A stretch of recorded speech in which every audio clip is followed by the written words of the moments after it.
তোমাদের সকলকে আবারও স্বাগত জানাই লুসি একাডেমিতে। আমি তোমাদের এবিটিএ টেস্ট পেপারের যে ম্যাথের পেজগুলো ছিল সেগুলো সলভ করছিলাম। আগের ক্লাসে আমি তোমাদেরকে 131 নম্বর পেজ সলভ করেছিলাম, আজকের 157 নম্বর পেজটা সলভ করাবো। তো চলো শুরু করা যাক। 157 নম্বর পেজের একের প্রশ্নটা কি বলেছে। প্রথম প্রশ্ন, 3 জন অংশীদারের ব্যবসায় নিয়োজিত সময়ের অনুপাত T1:T2:T3 এবং অর্জিত লাভের অনুপাত P1, P2 এবং P3 হলে নিয়োজিত মূলধনের অনুপাত কত? তাহলে আমাদেরকে নিয়োজিত মূলধনের অনুপাত বের করতে বলেছে। যখনই এই ধরনের প্রশ্ন থাকবে তখন একটা সূত্র মনে রাখবে। সূত্রটা হচ্ছে, যেটা লাভের অনুপাত যেটা দিচ্ছে, লাভের অনুপাত সেটা আগে লিখবে, লাভের অনুপাত। তাহলে লাভের অনুপাতটা আমাদের এখানে কত বলেছে? লাভের অনুপাত বলেছে P1:P2 হচ্ছে P3 এটা। আর তোমার সময়ের অনুপাতটা কত বলেছে? সময়ের অনুপাত বলেছে, সময়ের অনুপাত T1:T2 হচ্ছে T3 এটা বলেছে। তাহলে এখানে যেটা হবে, মূলধনের অনুপাত যেটা হবে সেটা হচ্ছে P1/T1 হবে P2/T2 হবে P3/T3। তার মানে অপশান হচ্ছে সি এরটা। এটা কিন্তু একটা সূত্র, মাথায় রাখবে এটা, যে লাভের অনুপাতটা উপরে হয় আর সময়ের অনুপাতটা নিচে হয়। ঠিক আছে? প্রশ্নে একটা সমীকরণ দিয়েছে, সমীকরণটা হচ্ছে a² - 1 x² plus ax plus m = 0। বলছে এই সমীকরণের একটি একঘাত সমীকরণকে সূচিত করবে যখন a এর মান হবে। তার মানে এই সমীকরণটাকে আমাকে একঘাত সমীকরণে নিতে হবে। এখানে আমরা দেখতে পাচ্ছি যে এখানে দ্বিঘাত সমীকরণ রয়েছে, এই যে এক্সের স্কোয়ার রয়েছে। তার মানে আমাকে পুরোপুরি এই রাশিটাকে সরিয়ে দিতে হবে। তাহলে এই রাশিটা সরাতে গেলে আমাকে এইখানে এই এর মানটা কত বসালে এটা 0 হয়ে যাবে সেটা আমাকে বের করতে হবে। তাহলে দেখো, এই এর মানটা যদি আমি প্রথমে 1 বসাই, তাহলে 1² - 1, তার মানে এটা 0 হয়ে যাচ্ছে। তার মানে আমার এই রাশিটা থাকছে না, তাহলে একবারে 1 বসালাম। আবার যদি -1 বসাই, তাহলে -1² - 1, তার মানে এটাও 0 আসবে, কারণ -1² করলে 1, আর 1 থেকে 1 বাদ গেলে 0। তার মানে আমাদের এই মানটা পুরোটাই 0 হয়ে যাচ্ছে। তাহলে আমাদের এটা একটা একঘাত সমীকরণ হয়ে যাচ্ছে। তাহলে এর মানটা আমি কী নিলাম? এর মানটা 1 নিতে পারি, আবার -1ও নিতে পারি। এই অপশানটা তুমি কোথায় দেখতে পাচ্ছ? সি নম্বর অপশানটা হচ্ছে সঠিক। বোঝা গেছে? নম্বর প্রশ্নটা কি বলছে? 3 নম্বর প্রশ্নটা বলছে, ত্রিভুজ এবিসি এবং ত্রিভুজ, ওখানে দেখো একটু ভুল আছে, ডি দেওয়া আছে, ওটা ত্রিভুজ হবে।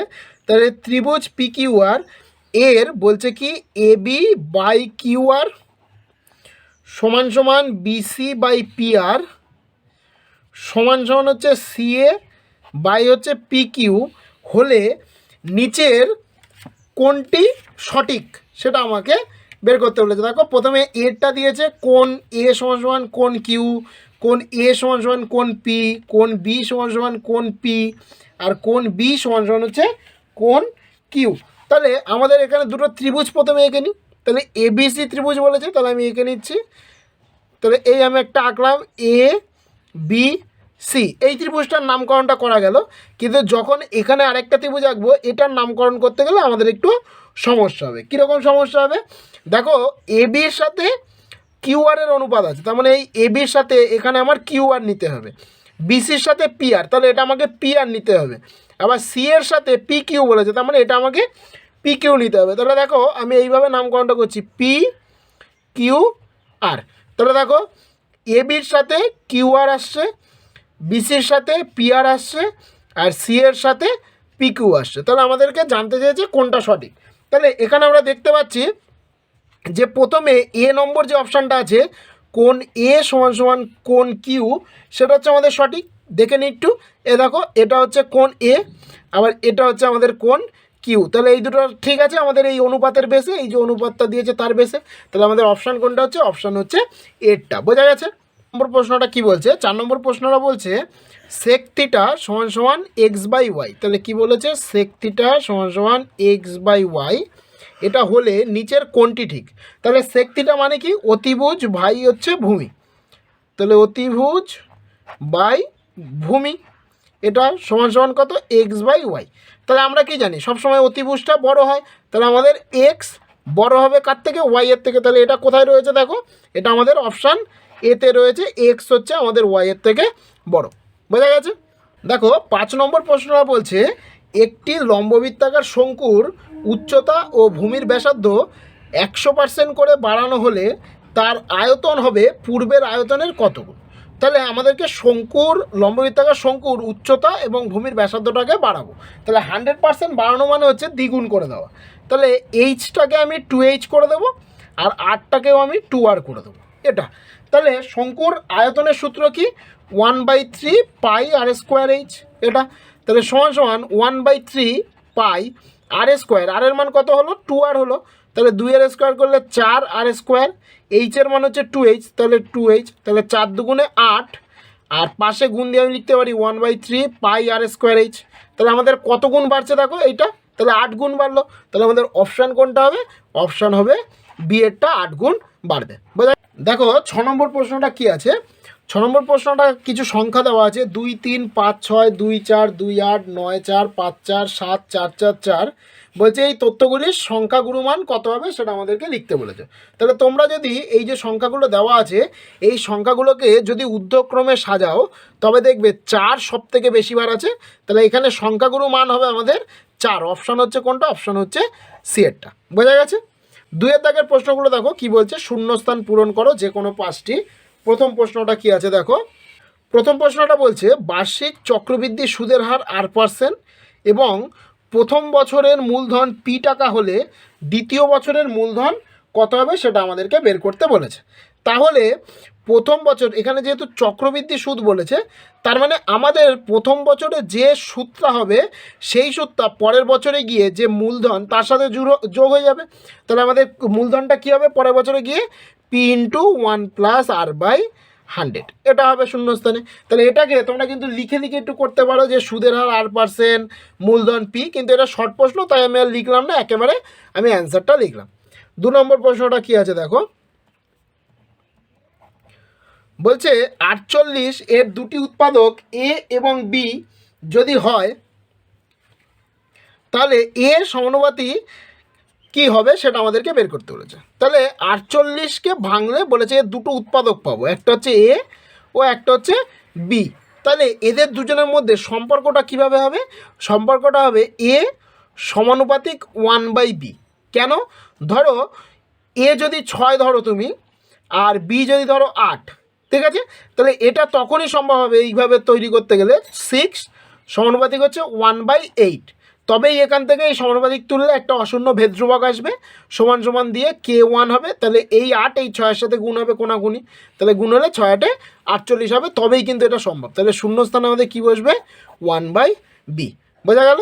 3 নম্বর প্রশ্নটা কি বলছে, বলছে এক্স সাইন স্কোয়ার 45 ডিগ্রি সমান সমান ওয়াই হলে এক্স ও ওয়াই এর মধ্যে সম্পর্ক বের করতে বলেছে। তাহলে সমীকরণটা কি দিয়েছে, এক্স সাইন স্কোয়ার 45 ডিগ্রি সমান সমান হচ্ছে ওয়াই।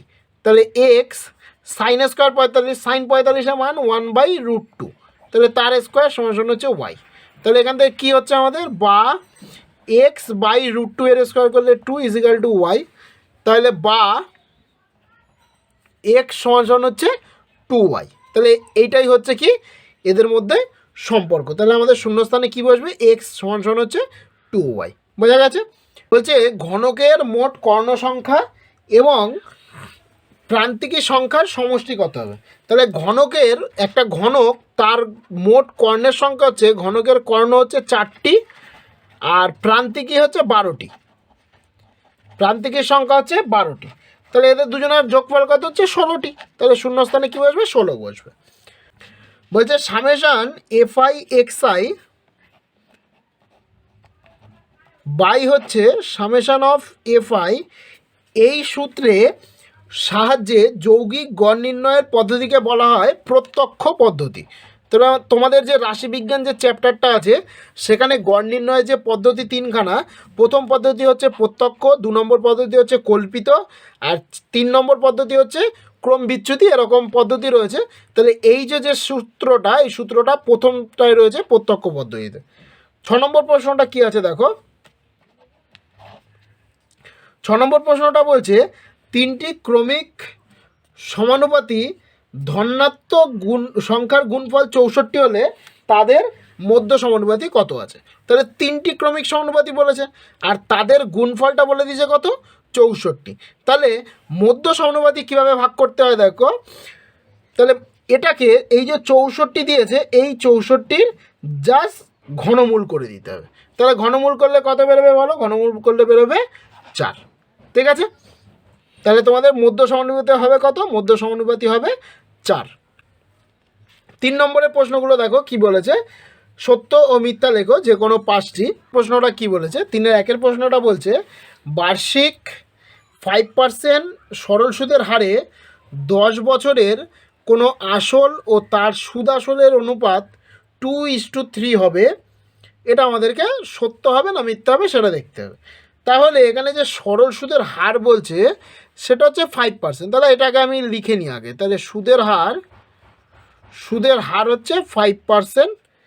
আর আমি ধরে নেব যে এই যে আসল আর সুদ আসলের যে অনুপাত দিয়েছে সেটা, তাহলে আসল ও সুদ আসলের অনুপাত হচ্ছে 2:3। তাহলে আমি মনে করি যে ধরি আসল হচ্ছে 2x, আর সুদ আসল হচ্ছে 3x টাকা। ঠিক আছে, তাহলে আসল 2x টাকা আর সুদ আসল হচ্ছে 3x টাকা। তাহলে আমাদের সুদটা কত বেরোবে, সুদ বেরোবে 3x - 2x, তার মানে x টাকা হচ্ছে আমাদের কাছে সুদ। এবারে আমি এখান থেকে বের করার চেষ্টা করছি সময় কিন্তু আমাকে প্রশ্নে বলে দিয়েছে 10 বছর, কিন্তু আমি সেটা বের করে দেখব যে ওই সময়ের সাথে মিলছে কিনা। তাহলে আমাদের যদি সময় বের করতে হয় তাহলে কিভাবে বের করতে হবে, আমাদের সূত্র হচ্ছে I = PT/100। তাহলে এখান থেকে যদি টি এর মান বের করি তাহলে টি সমান কী হবে, 100 × I/P/R। তাহলে 100 গুণ I এর মান কত, x টাকা, বাই পি এর মান কত, 2x টাকা, ইন্টু আর এর মান কত, 5%। তাহলে x কেটে গেল, 5 দিয়ে কাটলে 5 × 20 100, 2 দিয়ে কাটলে 10 × 2 = 20। তাহলে আমরা দেখতে পাচ্ছি কি টিটা কত আসলো, 10 বছর আসলো। তাহলে এখানেও আমাদের প্রশ্নে কিন্তু 10 বছর কথাটা উল্লেখ ছিল, তার মানে এটা কি হলো, আমাদের কাছে সত্য হলো। বোঝা গেছে। এই যে পেজটা আমি তোমাদের করাচ্ছি 157 নম্বর পেজ, এই পেজটা কিন্তু খুব ইম্পর্টেন্ট পেজ। এই পেজটার যতগুলো অঙ্ক রয়েছে শুধু শর্ট প্রশ্ন নয়, যে বড় প্রশ্নগুলোও রয়েছে সেই বড় প্রশ্নগুলোও কিন্তু খুব ভালো করে তোমরা প্র্যাকটিস করবে। খুব গুরুত্বপূর্ণ পেজ কিন্তু এটা। তো দেখো তারপরেরটা 3-এর 2 নম্বর প্রশ্নটা কি বলছে, তো 3-এর 2-এর প্রশ্নটা কি বলছে, 3-এর 2-এর প্রশ্নটা বলছে 6, 10, 14, 22 এই সংখ্যা চারটির প্রতিটির সাথে 2 যোগ করলে যোগফলগুলি সমানুপাতি হয় কি না সেটা আমরা চেক করব। তাহলে প্রথমে প্রত্যেকটার সাথে আমরা 2 যোগ করি। তাহলে 6-এর সাথে 2 যোগ করলে 8, অনুপাত চিহ্ন দেব। 10-এর সাথে 2 যোগ করলে 12, সমানুপাত চিহ্ন দেব। 14-এর সাথে 2 যোগ করলে 16, অনুপাত চিহ্ন দেব। 22-এর সাথে 2 যোগ করলে 24। ঠিক আছে, এটা আমরা লিখে নিলাম। এবারে আমরা সেই যে সমানুপাতির যে সূত্র জানি, প্রথম পদ সূত্র আমরা জানি যে প্রথম পদ ইন্টু চতুর্থ পদ সমান হচ্ছে দ্বিতীয় পদ ইন্টু তৃতীয় পদ, সেটা আমরা চেক করব। তাহলে এটা হচ্ছে প্রথম পদ আর এটা হচ্ছে চতুর্থ পদ। তাহলে গুণ করলে কত হবে, 8 গুণ হচ্ছে 24। তাহলে 8 আর 24কে গুণ করলে আমাদের আসবে 192।